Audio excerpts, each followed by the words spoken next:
తెలంగాణ ఆర్టీసీలో ఉద్యోగాలు పడ్డాయి. డ్రైవర్లు, శ్రామిక్ పోస్టుల భర్తీ చేయనున్నారు. ఈ పోస్టుల భర్తీకి తెలంగాణ పోలీసు నియామక మండలి నోటిఫికేషన్ విడుదల చేసింది. డ్రైవర్ పోస్టులు 1000 ఉన్నాయి. శ్రామిక పోస్టులు 743 ఉన్నాయి. అక్టోబర్ 8 నుంచి దరఖాస్తు చేసుకోవచ్చు. దరఖాస్తులకు చివరి తేదీ 28గా తేదీ. పూర్తి వివరాల కోసం www.tgprb.in లో చూడాలని పోలీసు నియామక మండలి తెలిపింది. ఇక ఫీజు విషయానికి వస్తే డ్రైవర్ పోస్టుకు 600 రూపాయలు, ఎస్సీ ఎస్టీ లోకల్స్కు 300 రూపాయలు, శ్రామిక్ పోస్టుకు 400 రూపాయలు, ఎస్సీ ఎస్టీ లోకల్స్కు 200 రూపాయలు.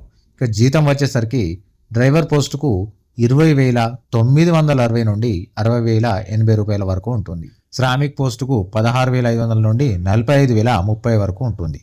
ఇక పోస్ట్ కోడ్ వచ్చేసరికి డ్రైవర్ 45, శ్రామికు 46 కోడ్.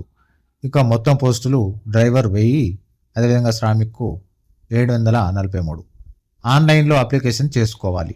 అక్టోబర్ 8వ తేదీ ఉదయం 8 గంటల నుంచి దరఖాస్తులు చేసుకోవచ్చు. అక్టోబర్ 28వ తేదీ సాయంత్రం 5 గంటలతో దరఖాస్తు గడువు ముగుస్తుంది. TSL PRB వెబ్సైట్లో www.tgprb.in లో అప్లై చేసుకోవాలి.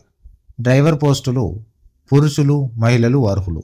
వయస్సు 22 నుంచి 35 ఏళ్లలోపు జూలై 1, 2025 నాటికి ఉండాలి.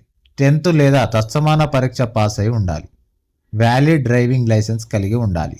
శ్రామిక్ పోస్టులకు వయస్సు జూలై 1, 2025 నాటికి 18 ఏళ్ల నుంచి 30 ఏళ్లలోపు ఉండాలి. ITI mechanical diesel motor vehicle pass అయ్యి ఉండాలి.